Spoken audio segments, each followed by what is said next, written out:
నమస్తే welcome to YNC news ముందుగా headlines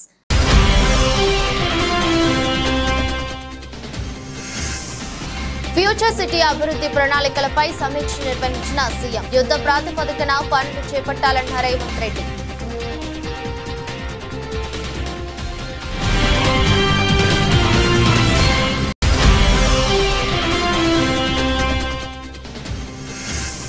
Chandrababu నిర్ణయాలు పోలవరంకు ప్రతికూలంగా మారాయన్న మాజీ మంత్రి అంబటి రాంబాబు చంద్రబాబు తప్పిదం వల్లే డయాఫ్రమ్ వాల్ కొట్టుకుపోయిందన్న ఆరోపణ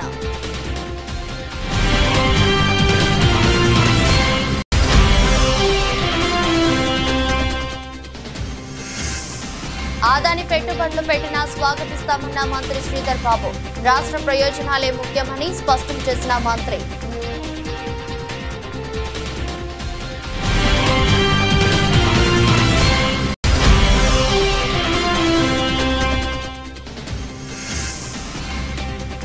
దేశ సాగునీటి రంగంలోనే తొలిసారి విజయవంతంగా Tungabhadra dam stop log gate బిగింపు సంబరాలు చేసుకున్న ఇంజనీర్లు అధికారులు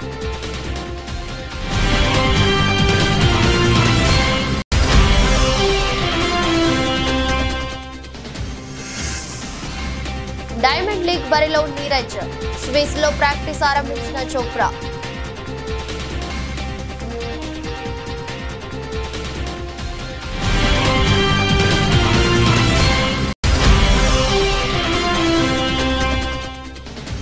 బగ్గుమన్న బంగారం 72,000 దాటిన తులం ధర అంతర్జాతీయ మార్కెట్లో అతి విలువైన లోహాలు ధరలు దూసుకుపోవడంతో పుంజుకున్న దేశీయ ధరలు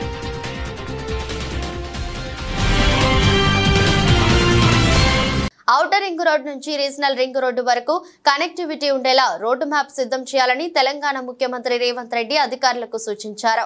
ఆయన ఫ్యూచర్ సిటీ అభివృద్ధి ప్రణాళికలపై సమీక్ష నిర్వహించారు. ఈ సందర్భంగా శంషాబాద్ విమానాశ్రయం నుంచి రీజనల్ రింగ్ రోడ్డు వరకు కనెక్టివిటీ రూట్ మ్యాప్ ను అధికారులు మంత్రికి వివరించారు. అయితే ఔటర్ నుంచి రీజనల్ రింగ్ రోడ్డు వరకు కనెక్టివిటీ ఉండేలా చూడాలన్నారు. ఫ్యూచర్ సిటీలో రేడియల్ రోడ్లను అభివృద్ధి చేసేలా ప్రణాళికలు ఉండాలన్నారు. అలాగే రోడ్డు మెట్రో మార్గాల భూసేకరణ ఇతర అంశాలపై సమన్వయంతో పనిచేయాలని అధికారులకు సూచించారు. ఫ్యూచర్ సిటీకి సంబంధించి పూర్తి స్థాయి ప్రణాళికలు రూట్ మ్యాప్ సిద్ధం చేసి యుద్ధ ప్రాతిపదికన పనులు చేపట్టాలన్నారు.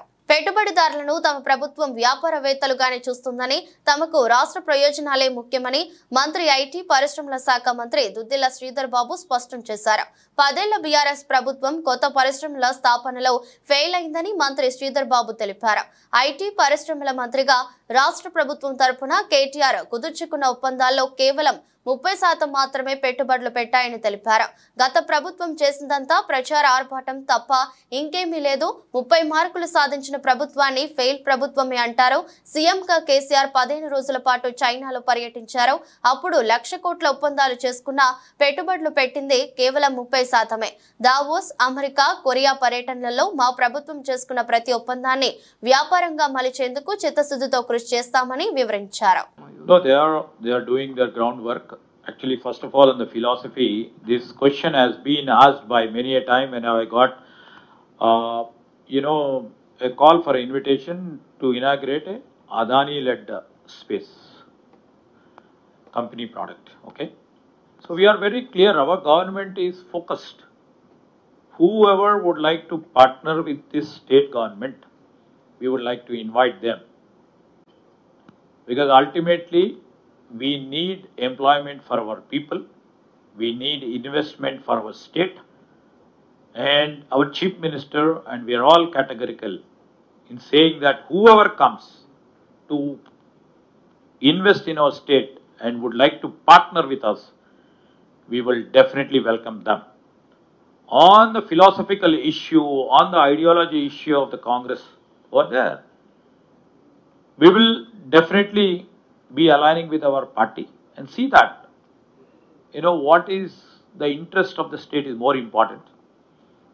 And we will also tell, if Adani or some other big businessman interests are there which are against our people, then we will try to fight against it.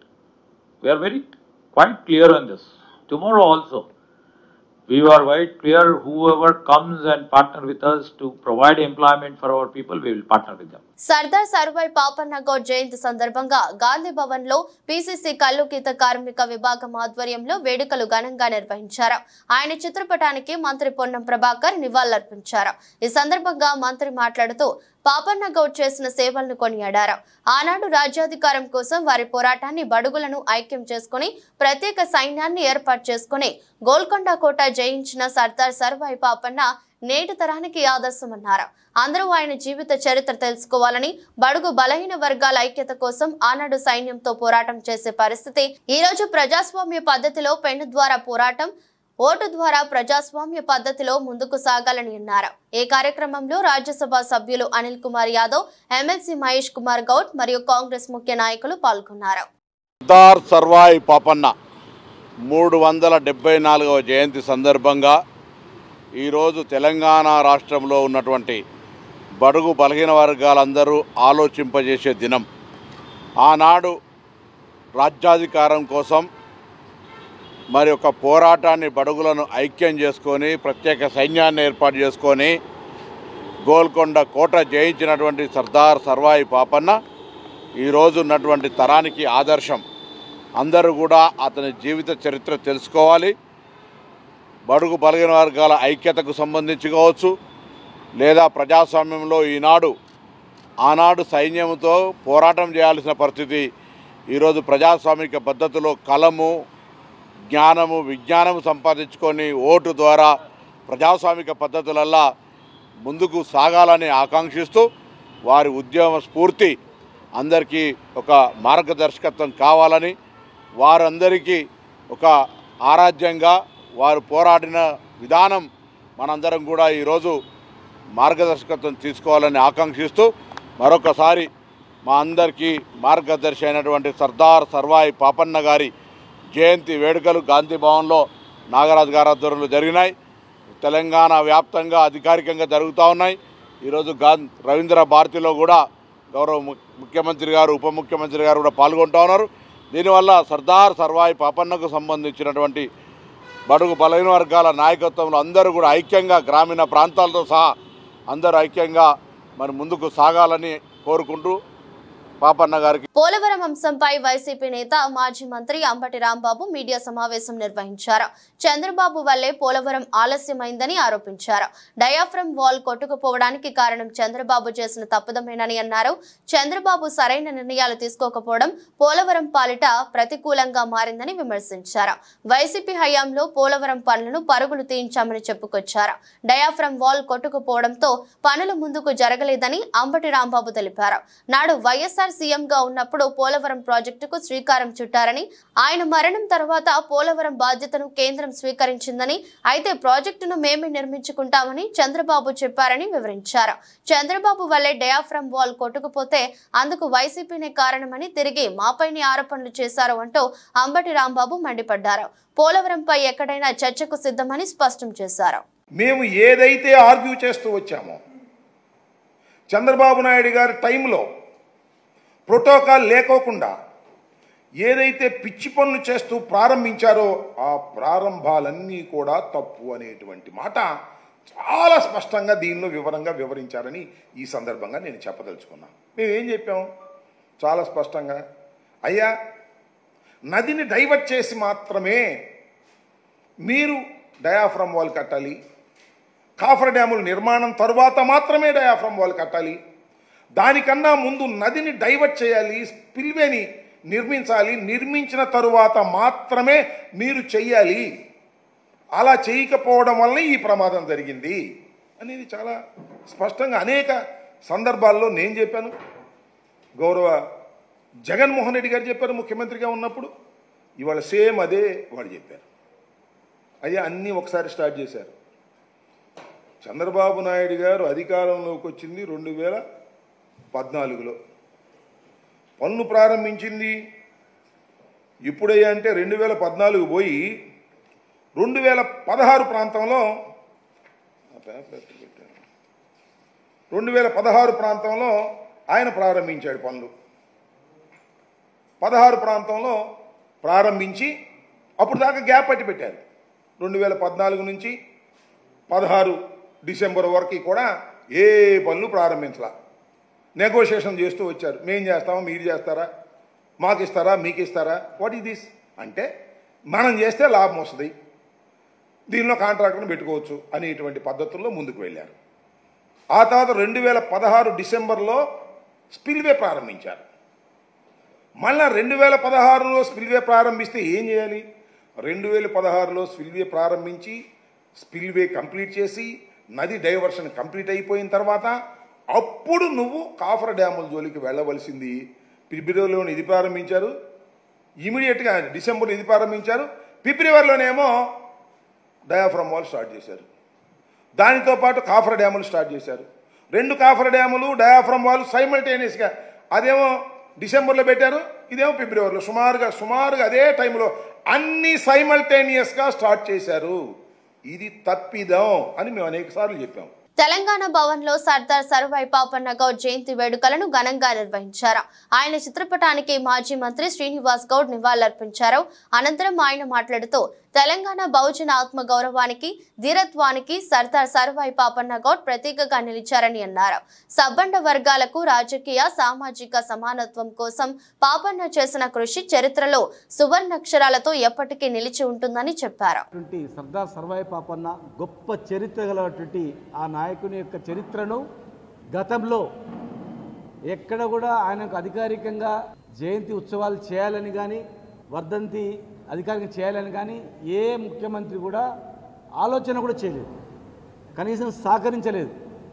కానీ తెలంగాణ వచ్చిన తర్వాత ఎంతోమంది వైతాళికులను అధికారికంగా జరపడం, ముఖ్యంగా బడుగు బలహీన వర్గాల నాయకుడు, క్షత్రియులే రాజు కావాలి, మిగతా వాళ్ళు రాజు కాలేరు అనుకున్నప్పుడు మొట్టమొదటిగా రాజు అయి 33 కోటలు జయించినటువంటి వీరుడు. ఇతర దేశాలు గుర్తించి గొప్పగా కీర్తిస్తే మన తెలంగాణ బిడ్డను మనం ఎందుకు కీర్తించొద్దని ఆనాడు ముఖ్యమంత్రి గారు వెంటనే అడగగానే అధికారికంగా జరపాలని, వర్ధంతి జయంతి ఉత్సవాలను జరపాలని చెప్పడమే కాకుండా ట్యాంక్ బండ్ పైన విగ్రహాన్ని కూడా ఏర్పాటు చేయడానికి అనుమతి ఇవ్వడం, నిధులు కేటాయించడం, 500 కోట్ల విలువైనటువంటి భూమి గౌడ భవనానికి ఇచ్చి ఆ 500 కోట్ల విలువైన భూమి పేరు కూడా, ఆ భవనానికి కూడా సర్వాయి పాపన్న పేరు పెట్టని చెప్పినటువంటి మా నాయకుడు మరి ఈరోజు వారి పేరు మీద గ్రామాన ప్రతి నియోజకవర్గంలో అధికారికంగా జరుపుకోవడం, చాలామంది అనధికారికంగా చేసుకోవడం, ఒక పెద్ద చైతన్యవంతం రావడం అనేది అది నిజంగా ముఖ్యమంత్రి గారికి, ఆనాటి ముఖ్యమంత్రి గారికి, కేసీఆర్ గారికి మేము అందరం కూడా ధన్యవాదాలు తెలియజేస్తున్నాం. ప్రతి ఒక్కరూ ఆయన చరిత్రను తెలుసుకొని ఆయన ఆదర్శంగా తీసుకొని అన్ని వర్గాలను, అన్ని కులవృత్తులు, రైతులను, కులవృత్తులను కలుపుకొని ముందుకు పోయి రాజకీయ చైతన్యవంతులు చేయాలని చెప్పని, మరి బీసీ జనగణను కూడా ఇమ్మీడియట్గా చేయాలని చెప్పని కూడా ఈ సందర్భంగా మేము ఆయన రిక్వెస్ట్ చేస్తూ ఉన్నాం. సర్దార్ సర్వాయి పాపన్న కిలాషాపురం ఆ గ్రామవాసిగా చరిత్ర, స్ఫూర్తి ఒక చెప్పుకోవాల్సిన అవసరం. ఈరోజు వారి కార్యకలాపాలకు నివాళులు అర్పించడం మరొకటి. ఆ స్ఫూర్తితో ముందడుగు వేయడానికి చేసే చర్యలు చేపట్టాల్సిన అవసరం. సామ్రాజ్యవాదులకు వ్యతిరేకంగా ఈ ప్రాంతవాసులకు ఆదర్శంగా నిలిచిన వ్యక్తి సర్దార్ సర్వాయి పాపన్న. వారి విగ్రహం మొట్టమొదటిసారిగా లండన్ మ్యూజియంలో ఉన్న ఆయన పటాన్ని తీసుకొని దాని ద్వారా తెలుగుదేశం పార్టీ నాయకుడు గ్రామాల్లోని తెలుగుదేశం పార్టీ శ్రేణులకు ఇస్తున్న భరోసాతో వాళ్ళంతా ఇళ్ల పెట్రీకిపోతున్నారు. ఎర్రగొండపాలెం నియోజకవర్గ శాసనసభ్యులు తాటిపర్తి చంద్రశేఖర్ తీవ్ర స్థాయిలో ధ్వజమెత్తారు. ప్రకాశం జిల్లా ఎర్రగొండపాలెం మండలం గురిజేపల్లి గ్రామంలో జరిగిన దారుణ ఘటనను ఎర్రగొండపాలెం నియోజకవర్గ శాసనసభ్యులు తాటిపర్తి చంద్రశేఖర్ గురిజేపల్లి గ్రామం వచ్చి సంబంధిత ఆ రైతుల పొలాలలో తిరిగి నాశనమైన మొక్కలను పరిశీలించారు. ఈ సందర్భంగా మాట్లాడుతూ గురిజేపల్లి గ్రామ రెవెన్యూ శివారులో 5గురు వైసీపీకి చెందిన కీలక నేతలు పొలాలలో 1000 బొప్పాయి చెట్లను గుర్తు తెలియని తెలుగుదేశం పార్టీకి చెందిన దుండగులు నరికేశారని, ఇది ముమ్మాటికి తెలుగుదేశం పార్టీ వారు రాజకీయ కక్షతోనే బొప్పాయి తోటను ధ్వంసం చేశారని విరుచుకుపడ్డారు. కానీ ఎక్కడ వారి మీద చర్యలు తీసుకోకపోవడం వలన రోజు రోజుకి పెట్టలేకపోతున్నటువంటి తెలుగుదేశం పార్టీలోని కొంతమంది నాయకులు వారికి ఉన్నటువంటి ఆ యొక్క కక్షని ఈరోజు తీర్చుకునేటటువంటి ప్రయత్నం చేస్తున్నారు. ఎంతో మంది కష్టపడి 3 నెలల నుంచి ఇక్కడ 4 రైతులు పెంచుకున్నటువంటి ఈ యొక్క బొప్పాయి తోటని నాశనం చేశారు. దాదాపుగా 1000 పైచిలుకు మొక్కల్ని ఇక్కడ ధ్వంసం చేశారు, విరిసేశారు, తొక్కేశారు, పీకేయడం జరిగింది. ఇది ఒకరిదే కాదు, నలుగురు వైఎస్ఆర్ కాంగ్రెస్ పార్టీలో కీలకమైనటువంటి నాయకుల యొక్క పొలాలని ఇక్కడ ధ్వంసం చేశారు. ఇదంతా కేవలం ఇక్కడ ఉన్నటువంటి తెలుగుదేశం నాయకుడు, ఇక్కడ ఉన్నటువంటి తెలుగుదేశం నాయకులకి ఇస్తున్నటువంటి భరోసా, వారిని ప్రేరేపిస్తున్నటువంటి విధానం బట్టే ఇది జరుగుతుంది. రోజు రోజుకి 2 నెలలు అయిపోయినా కానీ ఎలక్షన్స్ తర్వాత పెరుగుతున్నాయి తప్ప కేసులు తగ్గుతున్నటువంటి పరిస్థితి లేదు. 3 నెలలు పెంచుకున్నటువంటి మొక్కల్ని 1000 మొక్కల్ని నాశనం చేశారు. ఇవాళ ఈ 1000 మొక్కలు దాదాపు 7 ఎకరాల భూమిలో ఉన్నటువంటి మొక్కల్ని అక్కడక్కడ మధ్యలోగా నాశనం చేయడం జరిగింది. ఇవాళ ఎక్కడైతే ఈ మొక్కను నాశనం చేశారో అక్కడ ఇంకొక కొత్త మొక్కను కానీ నాటితే పక్క మొక్కలతోటి కలిసి ఎదిగేటటువంటి పరిస్థితి ఉండదు, వాటితో కలిసే పరిస్థితి ఉండదు. ఈ తోట మొత్తం కూడా డ్యామేజ్ అయినటువంటి పరిస్థితి. వాటర్ ఇచ్చేటటువంటి డ్రిప్ పైపులను కూడా పీకివేసి వీళ్ళందరికీ తీరని నష్టం చేశారు. ఈ రకమైనటువంటి కక్షా రాజకీయాలకు వేదికగా మారుతున్నటువంటి ఎర్రగొండపాలెంలో ప్రేరేపిస్తున్నటువంటి తెలుగుదేశం నాయకుల్ని చేస్తున్నటువంటి ఆ నాయకుల్ని కూడా కట్టడి చేయాల్సినటువంటి బాధ్యత, గౌరవ ఈ డిపార్ట్మెంట్ వారికి, కలెక్టర్ గారికి, ఎస్పీ గారికి ఉంది. వారందరికి కూడా ఇదే మేము ఇస్తున్నటువంటి పూర్తిగా సాక్ష్యాలతో సహా ఈ పొలంలో నిలబడి వారికి వివరాలని. సిద్దిపేటలో జరిగిన సంఘటన గతంలో ఎప్పుడు కూడా జరగలేదని, అరాచకం చేయడం మంచిదా అని పెద్దలు ఆలోచించాలని మాజీ మంత్రి ఎమ్మెల్యే హరీష్ రావు అన్నారు. 10 ఏళ్ల బీఆర్ఎస్ ప్రభుత్వంలో సిద్దిపేట కీర్తి ప్రతిష్టలను పెంచానని అన్నారు. సిద్దిపేట పట్టణంలో ఎన్జీఓ భవన్ లో ఏర్పాటు చేసిన ఉద్యోగ విరమణ 10వ తరగతి మండల టాపర్లకు సన్మాన కార్యక్రమంలో ఎమ్మెల్యే హరీష్ రావు, ఎమ్మెల్సీలు యాదవరెడ్డి, దేశపతి శ్రీనివాస్ పాల్గొన్నారు. అనంతరం హరీష్ రావు మాట్లాడుతూ సిద్దిపేటకు కీర్తి ప్రతిష్టలు పెంచేందుకు చాలా కృషి చేశానని, కానీ కాంగ్రెస్ ప్రభుత్వం ఎన్నో అభివృద్ధి పనులను మధ్యలో నిలిపివేశారని విమర్శించారు. 99.24తో మొత్తం తెలంగాణలో 119 నియోజకవర్గాల్లో అత్యధిక రిజల్ట్ వచ్చింది ఎక్కడ అంటే సిద్దిపేట నియోజకవర్గం సాధించింది. ఈ సన్మానాన్ని పొందబోతున్నటువంటి చిన్నారులకు నా దీవెనలు, వారి తల్లిదండ్రులందరికీ కూడా నా శుభాకాంక్షలు తెలియజేస్తా ఉన్నా. ఎప్పుడైనా 10 ఏళ్ళు నేను మంత్రిగా ఉంటే, రాష్ట్ర ప్రభుత్వంలో ప్రముఖ స్థానంలో ఉంటే కనీసం చీమ కన్నా సిద్దిపేటలో హాని చేసినామా? ఏ రోజైనా సిద్దిపేటలో నిన్న జరిగినటువంటి సంఘటన ఏ రోజన్నా జరిగిందా? ఒక్కసారి మీరు ఆలోచించండి. సిద్దిపేట అంటే ప్రేమకు, దాతృత్వానికి, సేవకు, మంచితనానికి, అభివృద్ధికి పేరుగాంచే విధంగా సిద్దిపేట కీర్తి ప్రతిష్టలు పెంచాం. కానీ అలా మరి అరాచకానికి పాల్పడుతూ ఏ రకంగా వ్యవహరిస్తున్నారు? ఇది మన సిద్దిపేటకు మంచిదా? ఈ పెద్దలందరూ కూడా ఆలోచించాలని చెప్పి నేను ఈ సందర్భంగా కోరుతా ఉన్నా. ఆ రోజు ఏదైనా చేస్తే కరోనా వచ్చింది, ఎన్ని కిట్లు పంచినాం, ఎంతమంది ప్రాణాలు కాపాడినాం, ఏ రోజు కూడా అరాచకాలు చేయలే. కానీ ఈరోజు ఏం జరుగుతుందో కూడా మీరందరూ ఆలోచించాలని చెప్పి నేను కోరుతా ఉన్నా. కానీ నేడు కొత్తగా వచ్చిన కాంగ్రెస్ ప్రభుత్వం కొత్తగా ఇచ్చింది ఏమీ లేదు, కానీ ఉన్నవి తీసుకుపోతున్నారు. 150 కోట్లతో వెటర్నరీ కాలేజ్ నేను మంజూరు చేస్తే దాన్ని రద్దు చేసి ఇలా కొడంగల్కి తీసుకుపోతున్నారు. సగం పనులు అయితే మొండిగోడల్ని మధ్యలో వదిలిపెట్టి ఇలా అర్ధాంతరంగా రద్దు చేసినటువంటి ఘనత ఇలా కొత్తగా వచ్చినటువంటి ప్రభుత్వాన్ని. ఈరోజు ఏ రకంగా ఒక అరాచక శక్తుల్లాగా వ్యవహరిస్తున్నారో దయచేసి విజ్ఞులైనటువంటి పెద్దలు, సీనియర్ సిటిజన్లు, మేధావులు, ఉద్యోగులు, ఉపాధ్యాయులు, పుర ప్రముఖులు అందరూ కూడా ఆలోచించాలని చెప్పి కూడా నేను ఈ సందర్భంగా కోరుతా ఉన్నా. నేను ఎప్పుడు కూడా ఆ రకమైనటువంటి దాన్ని ఎంకరేజ్ చేయలేదు, భవిష్యత్తులో కూడా చేయను. సిద్దిపేట బాగుండాలని కోరుకునే వ్యక్తిని, సిద్దిపేట ఇంకా పెరగాలని కోరుకునేటువంటి వ్యక్తిని. తప్పకుండా మీ సేవ ఉన్నంత కాలం, నాకు ఊపిరిన్నంత కాలం ఈ ప్రజలకు మేలు చేయడానికి, ఈ ప్రజలకు సేవ చేయడం కోసమే నా జీవితం అంకితమైతుంది తప్ప ఎవరికి కూడా హాని చేసేది నా జీవితంలో ఉండదని చెప్పి కూడా మరొకసారి మీ అందరికీ మనవి చేస్తూ, ఈ నెల ఆగస్టు 9న కోల్కతాలో ఒక ట్రైనీ వైద్య విద్యార్థినిపై జరిగిన అత్యాచార ఘటనకు నిరసనగా ఫిర్జాదిగూడ కార్పొరేషన్ మేడిపల్లిలో వరంగల్ ప్రధాన రహదారిపై శ్రీసాయి హాస్పిటల్ ఆధ్వర్యంలో కొవ్వొత్తుల ర్యాలీ నిర్వహించారు. ఇలాంటి ఘటనలు జరగకుండా కేంద్ర, రాష్ట్ర ప్రభుత్వాలు కఠినమైన చట్టాలు తీసుకురావాలన్నారు. General physician doctor Pavan Krishna ఈ అత్యాచార ఘటనకు పాల్పడిన వారిని కఠినంగా శిక్షించాలని కోరుతున్నారు.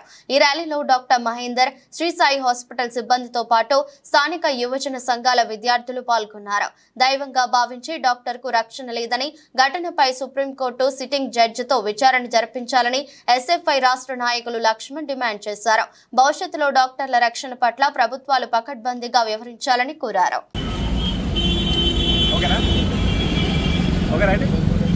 ఆగస్టు 9న కోల్కతా ప్రాంతంలో మౌమిత అనే డాక్టర్ పైన అత్యాచారం చేసి హత్య చేయడం జరిగింది.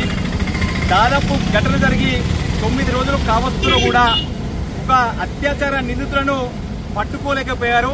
కేవలం ఒక నిందితులు పట్టుకొని ఒక్కడే ఒక అత్యాచారాన్ని హత్య చేయని చెప్పేసి ప్రభుత్వం అక్కడ పోలీస్ అధికారులు దేశ ప్రజలని మోసం చేసే ప్రయత్నం చేస్తూ ఉన్నారు. వాస్తవానికి ఈ యొక్క అత్యాచారంలో దాదాపు ఒక 5-6 మంది అత్యాచారం చేసి హత్య చేసినట్టు అనేకమైనటువంటి ఆనవాళ్లు కనపడుతూ ఉన్నాయి. తాను ఇష్టానుసారంగా అంటే ఈరోజు అత్యాచారం చేసి ఈరోజు ఒక డాక్టర్ కి ఈరోజు ఆమెకు రక్షణ లేకుండా పోతే ఈరోజు సమాజంలో ఉన్నటువంటి ఒక డాక్టర్ వృత్తిని ఒక వృత్తిగా ఒక దైవంగా భావించినటువంటి డాక్టర్లకు ఈరోజు రక్షణ ఈరోజు ప్రజలకు సేవ చేయాలంటే వారికి అనేక రకమైనటువంటి ఆందోళన కనపడుతూ ఉన్నది. అంటే తక్షణమే ఒక ఘటన పైన సుప్రీంకోర్టు సిట్టింగ్ జడ్జి విచారణ జరిపించాల్సిన అవసరం ఉన్నది. ఎందుకంటే ఈరోజు సుప్రీంకోర్టు సిట్టింగ్ జడ్జి విచారణ జరిపిస్తే అన్ని విషయాలు బయటకు వస్తాయి. ఈ ఘటనకు సంబంధించిన యావత్ దేశ వ్యాప్తంగా అనేక మంది డాక్టర్లు ఈరోజు పెద్ద ఎత్తున నిరసన తెలియజేయడం జరిగింది. అంటే ఈరోజు డాక్టర్లకు జరిగినటువంటి ఘటన రేపు ఇంకో వ్యక్తికి జరగవచ్చు, లేకపోతే ఇంకో వ్యక్తికి జరగవచ్చు. అంటే ఇటువంటి ఘటన జరిగినప్పుడు ఈరోజు దేశవ్యాప్తంగా ఉన్నటువంటి ప్రజలు కానీ, రాజకీయ నాయకులు కానీ, విద్యార్థులు కానీ, యువకులు కానీ, మహిళలు స్పందిస్తున్నారు.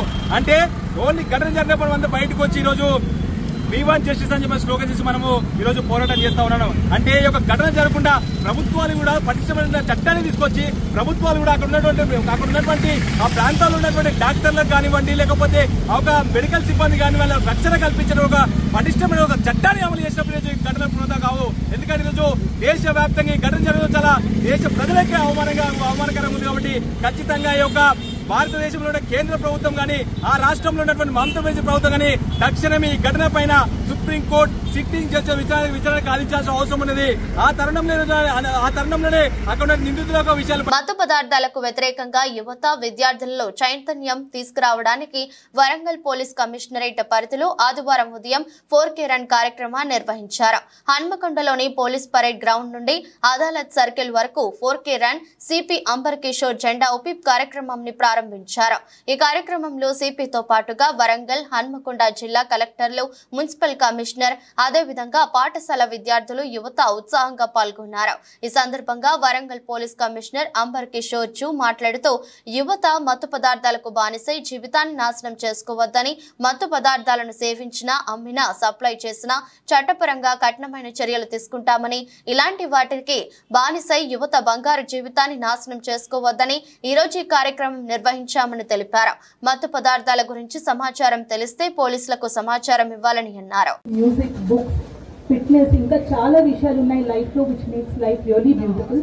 So please remember this. And also మీ ఫ్రెండ్ సర్కిల్లో ఎవరైనా కానీ మీ సిబ్లింగ్స్ అవ్వచ్చు, కజిన్స్ అవ్వచ్చు, seniors, juniors, anybody who's consuming this, please remember that they also require a helping hand. So వాళ్ళని ఒక పేషెంట్ లాగా చూడకుండా look at them with some sympathy and always report such cases. మీ ప్రిన్సిపల్కి కానీ, దగ్గర ఉన్న పోలీస్ వాళ్ళకి కానీ, ఎనీబడికి మీరు ఈ ఇన్ఫర్మేషన్ మీరు కన్జ్యూమ్ చేస్తున్నారు అని చెప్తే it helps us not only prevent further incidences but also help that particular person ఈ అడిక్షన్ నుంచి బయటికి రావడానికి. సో మీరు సొసైటీలో you should always help one another and ఈ సే నో టు డ్రగ్స్ అనే మెసేజ్ మీరు ఎప్పటికీ గుర్తుపెట్టుకొని ముందుకు తీసుకెళ్తారని ఆశిస్తున్నాను. Thank you. ఇక్కడ చెప్తే ఆ ప్లేస్ లో తప్పకుండా మా యాంటీ డ్రగ్ టీమ్ ఉంది, ఒక 20 మెంబర్స్ స్పెషలైజ్డ్ టీమ్ ఉంది. ఇదే పని గురించి వాళ్ళకి మేము రెగ్యులర్ గా పంపిస్తున్నాము. వాళ్ళతో లోకల్ పోలీస్ కూడా చాలా జాగ్రత్తగా సర్వే చేస్తున్నారు, ఏరియా విజిట్ చేస్తున్నారు. మీ అందరికీ సహాయం సహకారంతో వరంగల్ కి మనము డ్రగ్ ఫ్రీ చేయాలి. చాలా స్టేట్స్ నుంచి, ఛత్తీస్గఢ్, ఆంధ్రప్రదేశ్, మహారాష్ట్ర నుంచి కొత్త స్టూడెంట్స్ మనకు రావాలి. వాళ్ళకి పంపించిన పేరెంట్స్ కి నమ్మకం ఉండాలి, భరోసా ఇవ్వాలి. మేము వరంగల్ పంపిస్తే మా పిల్లలకి అక్కడ ఏముండదు. ఇవ్వగలుగుతారా? ఇంజనీర్లు అద్భుతం చేశారు. తుంగభద్ర జలాశయంలో కొట్టకపోయిన 19వ క్రస్ట్ గేట్ స్థానంలో స్టాప్ లాక్ గేటును విజయవంతంగా అమర్చారు. దీంతో నీటి వృధాకు అడ్డుకట్టపడింది. ఈ నెల 10న వరద పోటు కారణంగా గేటు కొట్టుకుపోయింది. అప్పటి నుంచి కొత్త గేటును అమర్చేందుకు ఇంజనీర్లు చేస్తున్న ప్రయత్నాలు ఎట్టకేలకు ఫలించాయి. గేట్ల రూపకల్పనలో నిపుణుడైన కన్నయ్య నాయుడు ఆధ్వర్యంలో ఇంజనీర్ల బృందం నిన్న స్టాప్ లాక్ గేటును బిగించింది. శుక్రవారం ప్రారంభమైన ఈ ప్రక్రియ గత రాత్రితో పూర్తయింది. మొత్తం 5 స్టాప్ లాక్ ఎలిమెంట్లతో శుక్రవారం 1 బిగించగా నిన్న మిగతా 4టిని బిగించారు. గేటు కొట్టుకుపోయినప్పటి నుంచి గేటు బిగించే వరకు మొత్తంగా 30,000 క్యూసెక్కుల నీరు వృధాగా సముద్రంలోకి వదిలేయాల్సి వచ్చింది. మొదటి ఎలిమెంట్ బిగించిన తర్వాత కూడా కొంత నీరు వృధా అయింది. అయితే రెండోది అమర్చాక నీటి వృధాకు అడ్డుకట్టపడింది. నిజానికి స్టాప్ లాక్ గేటు బిగించడం కొత్తేమీ కాకపోయినా డ్యాంలోని నీటి ప్రవాహం కొనసాగుతుండగానే గేటును బిగించడం మాత్రం ఇదే తొలిసారి. గేటు బిగింపు విజయవంతం కావడంతో ఇంజనీర్లు డ్యాం పైనే సంబరాలు చేసుకున్నారు. గాయంతో ఇబ్బంది పడుతున్న ఈ సీజన్ ను వీలైనంత మెరుగ్గా ముగించాలని డబుల్ ఒలింపిక్ పతక జావెలిన్ థ్రోయర్ నీరజ్ చోప్రా భావిస్తున్నారు. ఈ నేపథ్యంలో ఈ నెల 22 నుంచి లాసన్నెలో జరిగే డైమండ్ లీగ్ లో తాను పాల్గొంటున్నట్టు చోప్రా ప్రకటించారు. పారిస్ ఒలింపిక్స్ లో రజతం సాధించిన తర్వాత వైద్యుల సలహా కోసం చోప్రా నేరుగా జర్మనీ వెళ్లారు. గజల్లో గాయానికి శస్త్రచికిత్స చేయించుకుంటాడని వార్తలు వచ్చాయి. అయితే స్విస్ లో ప్రాక్టీస్ ఆరంభించిన చోప్రా డైమండ్ లీగ్ లో పాల్గొంటున్నట్టు వర్చువల్ గా జరిగిన మీడియా సమావేశంలో తెలిపారు. గాయం మరింత తీవ్రం కాకుండా జాగ్రత్తలు తీసుకుంటూనే సాధన చేస్తున్నట్టు చెప్పారు. వచ్చే నెల 12, 13 తేదీల్లో బెల్జియంలో జరిగే సీజన్ చివరి డైమండ్ లీగ్ మీట్ లో కూడా పాల్గొనాలని భావిస్తున్నారు. ఇక 90 మీటర్ల మార్క్ ను చోప్రా ఇప్పటి వరకు దాటలేకపోవడం పెద్ద చర్చనీయాంశంగా మారింది. కానీ దాన్ని దేవుడికే వదిలేస్తున్నానన్నారు. బంగారం ధర మళ్లీ బగ్గుమన్నది. అంతర్జాతీయ మార్కెట్లో అతి విలువైన లోహాల ధరలు దూసుకుపోవడంతో దేశీయ ధరలు పుంజుకున్నాయి. వచ్చే నెల సమీక్షలో ఫెడరల్ రిజర్వులు వడ్డీ రేట్లను 0.5% వరకు తగ్గించే అవకాశం ఉన్నట్లు వచ్చిన సంకేతాలు మదుపరులు తమ పెట్టుబడులను అతి సురక్షితమైన పుత్తడి వైపు మళ్లించారు. దీంతో గ్లోబల్ మార్కెట్లో ఒకే రోజు ఔన్స్ ధర 2% వరకు పెరిగాయి. ఈ నేపథ్యంలో హైదరాబాద్ లో తురం పుత్తడి ధర అయితే ఏకంగా 72,000 దాటింది. 99.9% స్వచ్ఛత కలిగిన 24 క్యారెట్ల 10 గ్రాముల బంగారం ధర 1,150 అధికమైన 72,770 పలికింది. అటు 22 క్యారెట్ ధర కూడా 1,050 అధికమై 66,700కి చేరుకుంది. బంగారంతో పాటు వెండి పరుగులు పెట్టింది. కిలో వెండి 2,000 అధికమై 91,000 పలికింది. అంతకు ముందు ఇది 89,000గా ఉంది. పారిశ్రామిక వర్గాలు నాణేల తయారీదారుల నుంచి డిమాండ్ లేకపోయినప్పటికీ ధరలు పెరగడం విశేషం. మరోవైపు పండుగ సీజన్, పెళ్లిళ్ల సీజన్ కావడంతో కొనుగోళ్లు ఊపందుకున్నాయని వ్యాపారస్తులు చెప్తున్నారు. వార్తలు ముగించే ముందు మరోసారి హెడ్లైన్స్.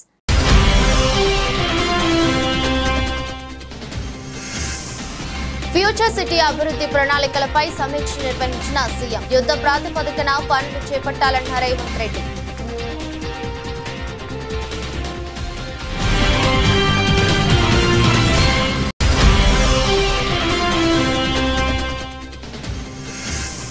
చంద్రబాబు నిర్ణయాలు పోలవరంకు ప్రతికూలంగా మారాయన్న మాజీ మంత్రి అంబటి రాంబాబు. చంద్రబాబు తప్పిదం వల్లే డయాఫ్రమ్ వాల్ కొట్టుకుపోయిందన్న ఆరోపణ.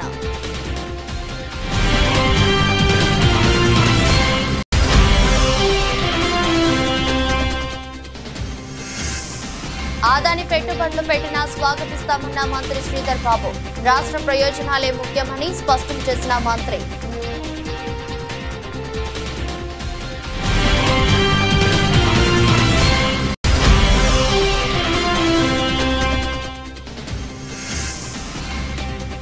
దేశ సాగునీటి రంగంలోనే తొలిసారి విజయవంతంగా Tungabhadra dam stop lock gate బిగింపు. సంబరాలు చేసుకున్న ఇంజనీర్లు, అధికారులు.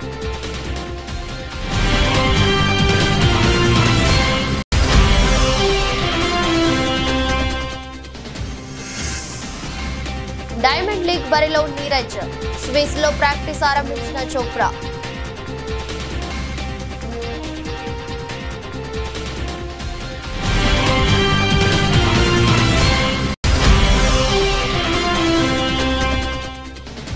బగ్గుమన్న బంగారం 72,000 దాటిన తులం ధర. అంతర్జాతీయ మార్కెట్లో అతి విలువైన లోహాలు ధరలు దూసుకుపోవడంతో పుంజుకున్న దేశీయ ధరలు.